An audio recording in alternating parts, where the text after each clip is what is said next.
as I work this overnight shift in the Bronx, I gotta tell you, nothing about this uniform is a coincidence. Check it out. Everything that I have in these pockets, in this pouch, on this side, this holster, and inside my shirt pocket, nothing about it is a coincidence. If you want to know everything that I have inside of these pockets, if you want to know what I carry on every single shift and what I've been carrying on every single shift while working in the ambulance in a poverty-stricken area like the South Bronx, click on the link below in the description box. I'm going to give you a PDF where I break everything down, my everyday carry as a New York City paramedic who's a doctor that rides on an ambulance. Click on the link down below. Hey my people, this video is motivated and inspired by recent events that happened in the Bronx, New York City over the weekend. And before I continue, I just want to say, I hope that everybody who participated on the call, everybody who lived in that house, the people who suffered directly or indirectly from this mass casualty incident, I wish strength upon them. I hope that those that were lost rest in peace, and I wish mental and physical strength for the people who are suffering from this mass casualty incident. My intent with this video is to help you prepare for these type of calls, because I've been on them on numerous occasions. So if you're an EMT, if you're a paramedic, this video is for you. You are eventually gonna most likely be assigned to a mass casualty incident where there is a very large number of patients who are basically including but not limited to firefighters who get hurt fighting the fire, your members of service, your police officers or first responders like EMTs and fellow paramedics who are tripping over things that are obstacles on the floor. You could also expect, obviously, the people who are inside the residence, inside of the building, inside of the structure to also be your patients. And these patients can come out burned, they can come out in respiratory arrest, they can come out in cardiac arrest, they can come out screaming, crying, begging for their mother. And the best way to prepare for this, as soon as you get assigned to these type of calls, is the first thing you need to do while working in the New York City 911 system. What we do is we down our bunker gear. Check out this picture right here. This is what it looks like. When an EMT or a firefighter dresses up, when an EMT or paramedic dresses up and they look like a firefighter, it's basically the same exact uniform, very similar material, except in New York, our stripes are oranges and the firefighter stripes are yellow with a black uniform. But it's basically showing the people that are on scene that we are the medical professionals and we have the same visibility. So if the fire is at night versus at day, either way, there's going to be a lot of reflecting going on our uniform, orange reflecting. And this is very important. After we don the bunker gear, we also put on a helmet, because there might be debris falling from the sky, falling from the building. There might be people jumping out of their building because of the heat that they're feeling. They get desperate and literally will jump for their life. I've seen it happen, and not just on TV. In person, these calls have the potential to traumatize you and follow you for the rest of your life. Don't take them lightly. After you prepare by putting on your bunker gear, making sure it's a size that fits, making sure that at the beginning of your tour, you make sure that you have bunker gear on your vehicle. You put on your helmet, you have a mask. In the winter time, you add to that a very thin winter hat, very thin gloves, so you could put the rubber gloves, the medical gloves on top of the winter gloves so your hands won't be cold if you have that problem. You put on extra layers because you're going to be standing outside waiting for patients to come to you for an unknown amount of time. If it takes the firefighters 5 hours to fight and control the fire, you will be standing outside 5 hours. Unless they bring a patient, then you bring the patient to the hospital as soon as possible while trying to keep them alive or save their life or bring them back to life. Then you rush back to the fire, you rush back to the mass casualty incident to treat more patients. Usually the firefighters, unless they're in critical condition, they are the patients at the end of the fire. These are the guys who got injured fighting the fire. The first patients you're going to have are the residents to the place. Now, this is what goes on scene. Before you arrive on scene, once again, you put on your bunker gear. You also put on gloves. You put on things that are related to the weather. After you do that, you put on your radio.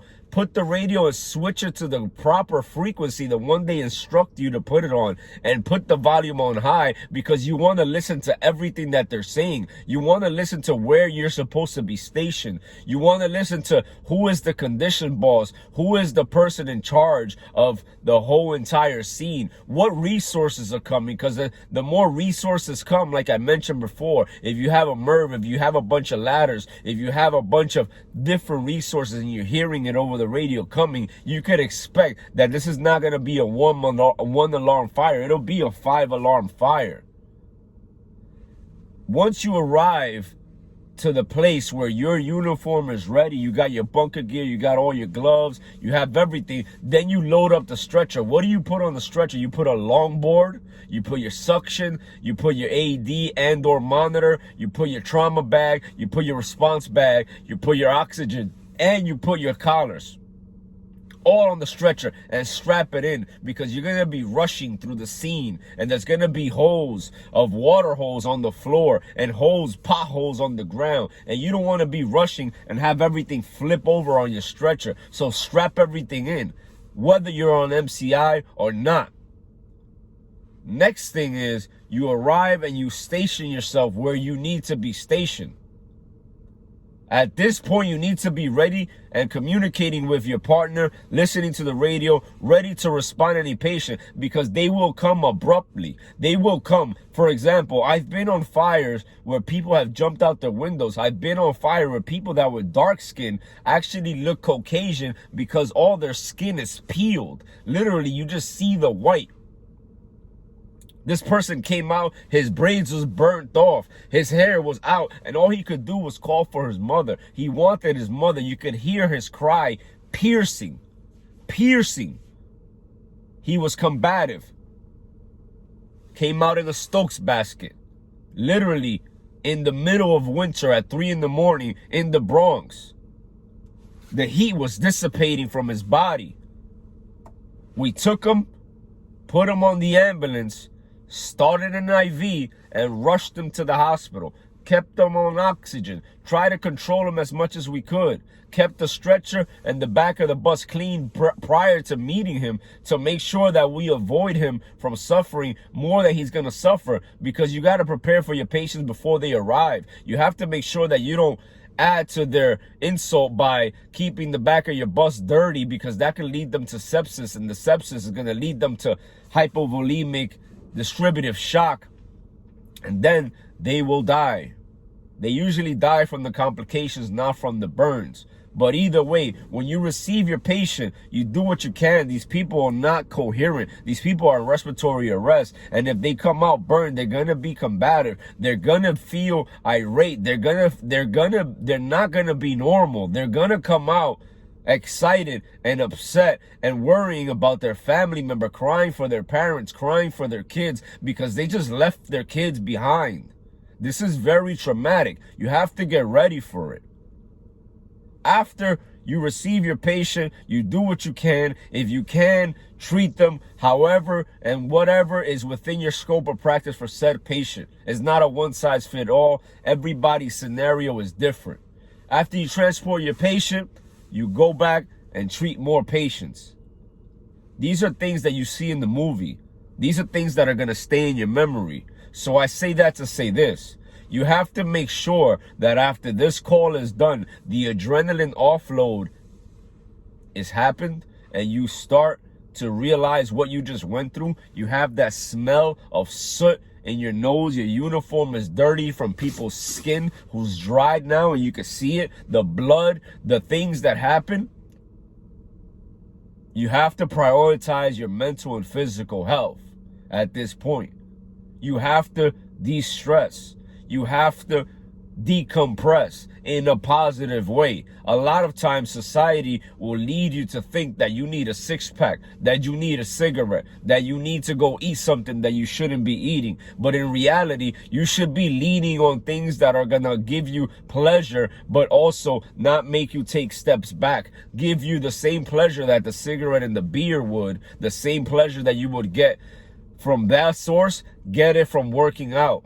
Because not only would you get to offload the stress, but you get the pleasure from taking care of yourself. And not only would you take care of yourself, you'll be avoiding a positive feedback loop. What is the positive feedback loop? That stress is going to make you lead towards something that's going to make you feel good, whatever your vice of choice is, whether it's a cigarette, alcohol, or etc. And that stress and the substance is going to make you feel guilty after you do it, because no one ever felt awesome after a whole night of binge drinking and eating Oreos and just going crazy watching crap on TV. You feel guilty. You're like, damn, I should have never done that. And that leads you to be stressed, and it gives you like this vicious cycle where you keep falling for the same and tripping on the same banana peel. So if ever you get a fire, prepare for it mentally and physically with the things that I mentioned in this video. And after the fire, be sure to find someone to talk to. You can lean on me, reach out to me on Instagram, or email me, whatever you want. I've been through these calls. I know what it's like, and I will never forget.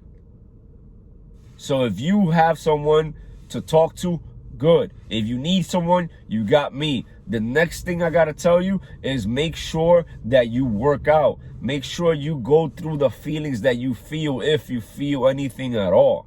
I hope this video helps. Peace.